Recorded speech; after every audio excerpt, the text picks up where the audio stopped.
Sherlock Gnomes. Gnome seed gnome. Hello, my name is Sherlock Gnomes.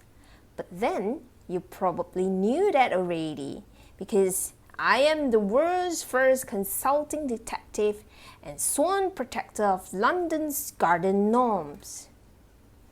I'm here to introduce you to some of the gnomes and characters who reside with me in London. I've been chosen to do this because I'm the smartest person in the town, if I say so myself. Are you ready? Great, let's begin. Gnomeo. We begin with Gnomeo. Gnomeo is a pleasant enough gnome, hopelessly in love with Juliet. It is always saying extremely corny things to her like, I think it's the most beautiful garden in the world because you're standing in it. Yeah, he once risked getting smashed to death just to get Juliet her favorite flower after they had a fight.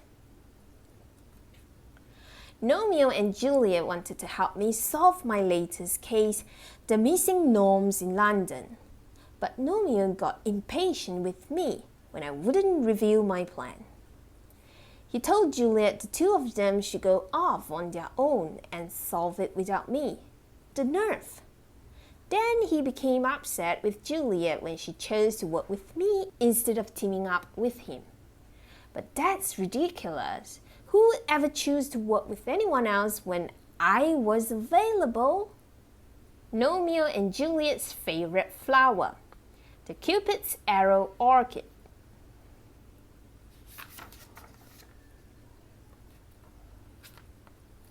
Juliet.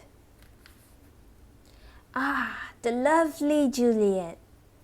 Most people are taken by her beauty and don't realize how smart and tough she truly is. She adores Gnomeo for reasons I simply cannot fathom. And she also has an excellent work ethic. I respect her because she's a strong, independent female. She once said, a man doesn't make you strong, but the right partner can make you stronger. When Juliet and I were traveling to Traitor's Gate, we needed to ride the subway. We jumped onto the subway car bumper, but I was hit by a plastic bag, and I nearly fell off. Juliet grabbed me in the nick of time. I respect Juliet a lot, and I suppose I owe her my life. Please don't ever tell her I said that.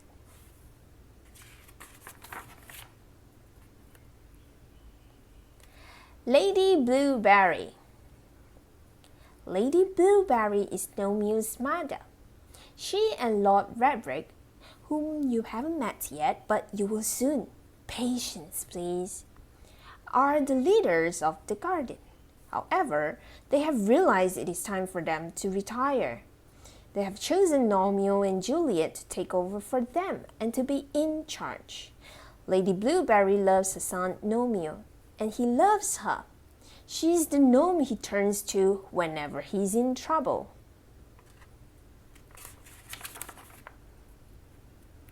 Lord Redbrick. Lord Redbrick is Juliet's father.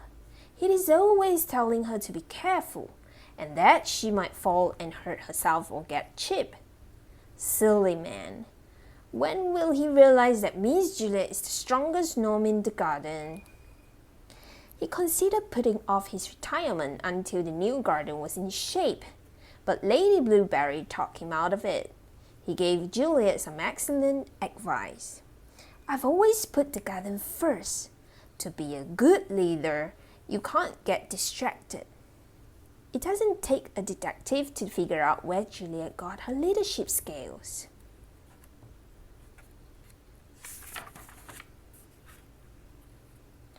Watson. Dr. Watson is my partner. We are the sworn protectors of London's garden gnomes. But lately, Watson has become awfully sensitive. He keeps saying ridiculous things about my treating him less like a partner and more like an assistant. I don't know where he got that idea. Except maybe it's because I never let him finish a sentence or use any of his ideas. Do you think that might be the reason? I may have to think about this. Watson says, when Watson is angry or upset, he says, cheese and crackers.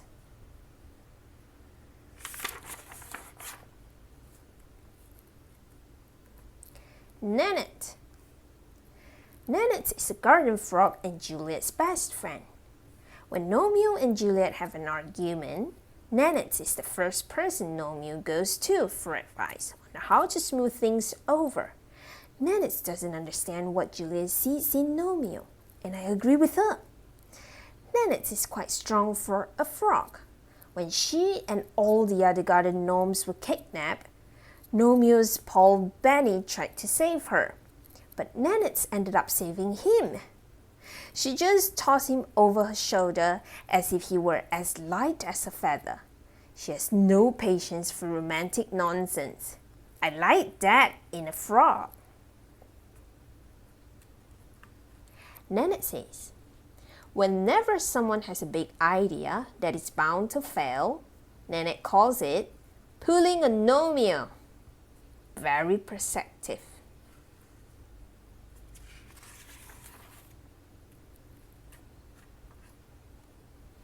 Irene Adler. Irene Adler is in charge of Doyle's Doll Museum. She had a clue that I desperately needed to solve my case, but she refused to give it to me because I treated her horribly. Irene got along very well with Juliet and gave her the clue I needed. Irene also told Juliet that when Juliet saved the day, she was to return and tell Irene all about it. When Juliet saved the day? When I, Sherlock Gnomes, the greatest detective mastermind in the world, am around, how could Juliet be the one to save the day?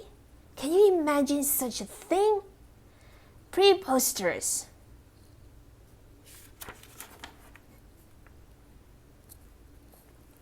Benny. Benny is Gnomeo's best friend.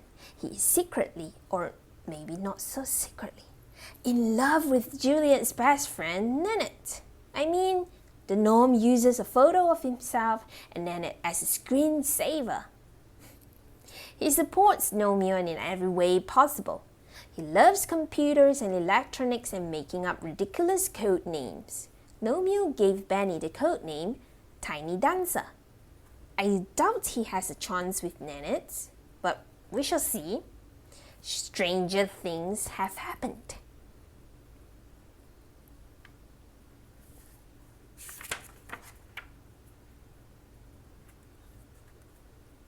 Moriarty. Moriarty is my arch enemy. Why? Because he's the only ornament in the world who is as brilliant as I am. 8 gardens of gnomes have vanished into thin air without leaving a clue behind, not so much as a single footprint. But when I plotted the locations of the gnome abductions on a map, I saw they made a pattern, the letter M. Moriarty left his initial as a message to me. Oh, how I despise Moriarty. I must catch him. There isn't room for 2 geniuses in London. One of us has to go, and it's not going to be me.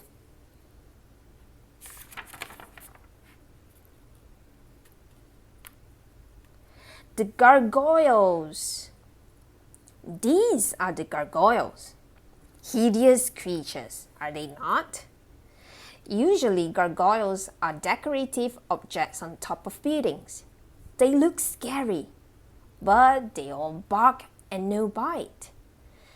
These garish gargoyles aren't just decorative, they are dangerous. They work for Moriarty, and they were on a mission to destroy me. They may succeed if I do not work things out with Dr. Watson and find a way to stop this madness. As brilliant as I am, I still need help once in a while. But don't ever tell Watson I said that.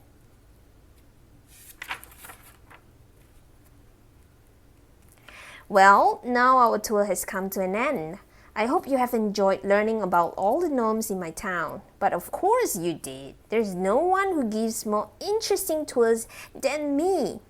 Now I must be off to solve another unsolvable case. Goodbye.